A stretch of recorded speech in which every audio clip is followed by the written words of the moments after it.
আন্তর্জাতিক call centre প্রতারণা চক্রের হদিশ পেতে রাজ্যের 10টি জায়গায় হানা দিয়েছে ইডি। কেন্দ্রীয় এজেন্সির স্ক্যানারে কলকাতার এক ব্যবসায়ী। ইডির দাবি, কলকাতায় এসে বিভিন্ন দেশের নাগরিকদের সফটওয়্যার পরিষেবা দেওয়ার নাম করে প্রতারণা হয়েছে। কোটি কোটি টাকা হাতিয়ে ক্রিপ্টোকারেন্সির মাধ্যমে পাচার করা হয়েছে বলেই দাবি ইডির দাবি, এখনো পর্যন্ত কল সেন্টার প্রতারণায় আর্থিক কেলেঙ্কারির পরিমাণ 25 থেকে 30 কোটি টাকা। কেন্দ্রীয় বাহিনীকে সঙ্গে নিয়ে একসঙ্গে 10 জায়গায় হানা দিয়েছে enforcement directorate team. Kolkata, Howrah সহ 10 জায়গায় চলছে তল্লাশি অভিযান। প্রায় 3 ঘন্টা ধরেই জারি রয়েছে ইডির অভিযান। Ballygunge, Topsia, picnic garden, Salt Lake, sector 5 এইসব জায়গাতেও পৌঁছে গিয়েছে ইডির টিম।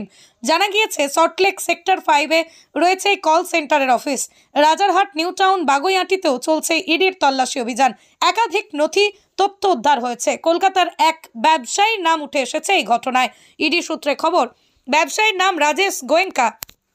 তার বাড়িতেও রয়েছেন ইডি আধিকারিকরা। ভিআরএম বিজনেস প্রাইভেট লিমিটেড নামে একটি সংস্থাও কেন্দ্রীয় এজেন্সির নজরে রয়েছে। ইডি সূত্রে খবর, কলকাতায় কল সেন্টার খুলে কানাডা, অস্ট্রেলিয়া, আমেরিকার নাগরিকদের সঙ্গে যোগাযোগ করা হতো। তাদের সঙ্গে সফটওয়্যার পরিষেবা দেওয়ার নাম করে কোটি কোটি টাকা হাতিয়ে নেওয়া হয়েছে প্রতারণা করে। সেই টাকা আবার ক্রিপ্টোকারেন্সির মাধ্যমে পাচার করা হয়েছে। কোনো হাওয়ালার র্যাকেটের ব্যবহার করা হয়নি। গত কয়েক মাস ধরেই অনুসন্ধান চালাচ্ছিল ইডি। জানা যায়, বাঙুর এলাকাতেও একটি কল সেন্টার খোলা হয়েছিল। এইসব কল সেন্টারের মাধ্যমে যে প্রতারণা করা হচ্ছিল সেই সম্পর্কে একাধিক অভিযোগ জমা পড়েছে আগেই। তার ভিত্তিতেই এই তল্লাশি অভিযান। ইডি সূত্রে খবর, কলকাতার বাইরে রাজ্যের অন্যত্রও রয়েছে এই ধরনের আন্তর্জাতিক ভুয়ো কল সেন্টার। অন্য রাজ্যেও এই র্যাকেট ছড়িয়ে রয়েছে কিনা তা খতিয়ে দেখছে কেন্দ্রীয় তদন্তকারী সংস্থা।